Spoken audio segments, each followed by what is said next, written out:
Hi, this is Leonora, and this little video is really a little conversation and inspiration around daily practice. So, some schools of thought say that, it's not necessary to practice daily, and other schools of thought say that it is. And what I found is that there's a way of practicing. Because for many people, a daily practice actually just becomes a habit. And even though it's supportive in some way, it's more of a habit. And so daily practice, in the context of how I work with it, is really an ongoing, dynamic living practice in relation to your life. And the resistance to practice is also part of the practice.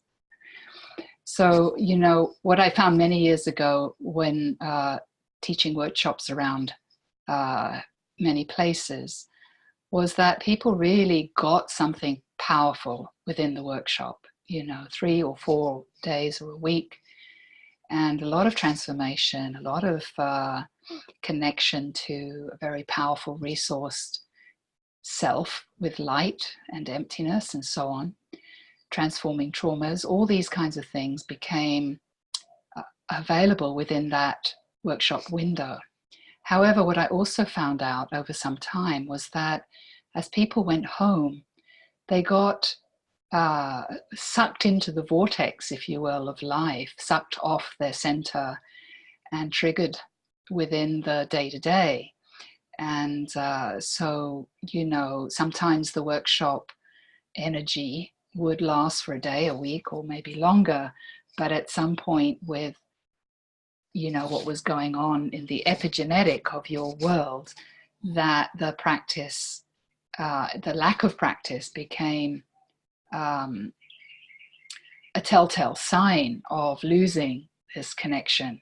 So, it really highlights, there's can be an addictive quality to self-development and workshops and finding, light energies and ecstatic states and all of this, and that quality really is about escaping your life and finding, something instead, something better.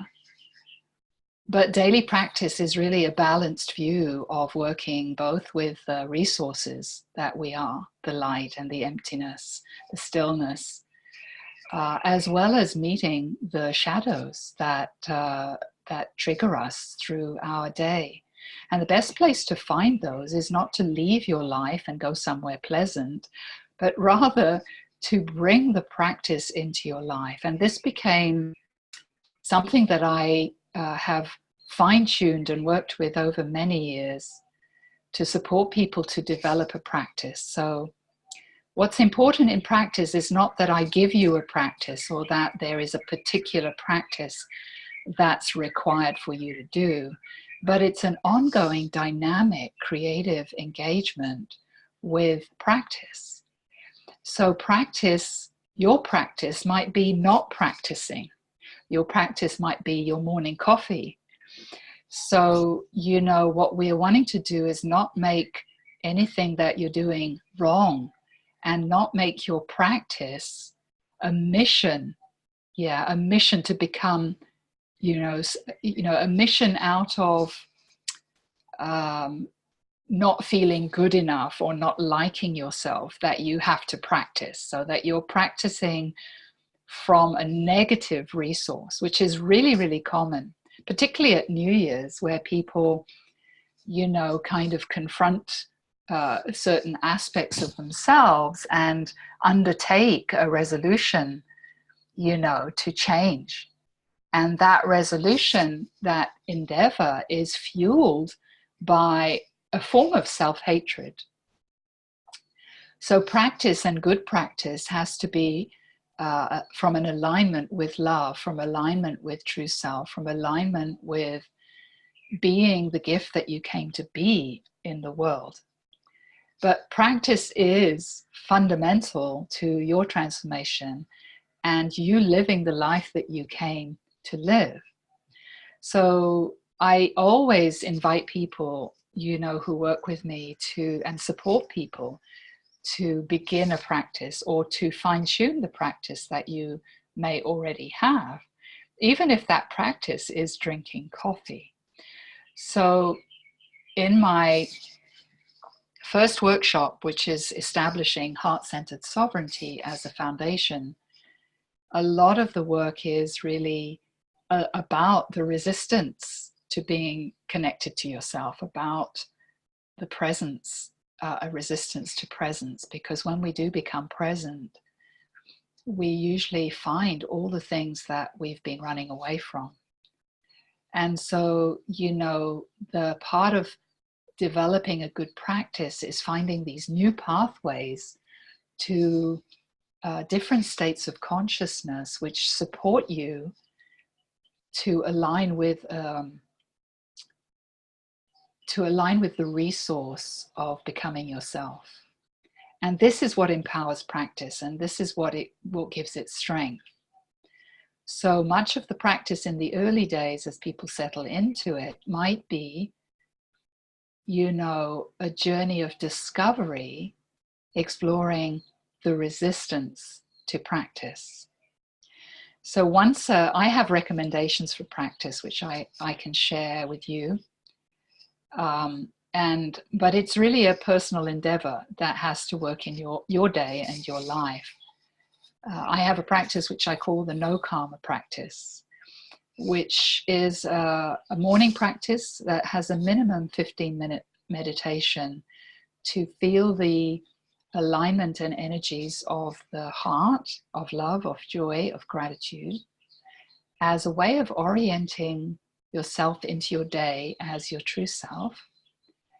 And I have ongoing practices of checking in through the day, which help create a stable connection, and really over, you know, a few weeks and a short period of time serve to give you a deeper connection throughout the day to yourself. And I invite an evening practice, which is a review of the day. And it can take 5 minutes, or it can take as long as you want it to take, but it's really kind of a check-in. How did it go today? When was I in my true self? When was I triggered? And to review the feelings that came up and the challenges that came up as a way of reorienting and helping you have a trajectory for your life and the next day. So, you know, if you review something that needs your attention, or you need to have a conversation with somebody to clear something, then this will come up in your evening practice. And then the practice concludes by a loving action in the next day, or a commitment to a loving action. So in the beginning, it really is about taking baby steps, because depending upon where you are in your life and in your journey, if you already have an established practice, it's really merely to check on how much of the practice is habit, and what is the dynamics that are here in your life right now that could be infused into this existing practice to improve it, or to fine-tune it, or to give it a little bit more power to support your life. And if practicing is new for you and a struggle, and you have a lot of resistance, then we take baby steps towards unraveling that resistance, so that you can come into alignment with your true self, who wants to practice because you want to be connected to that authenticity that you are.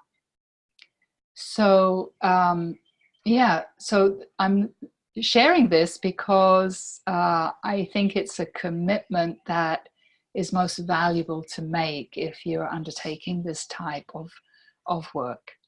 So blessings to you on your journey, and all the best for the most dynamic, powerful, enriching day-to-day practice, where practice becomes life and life becomes practice.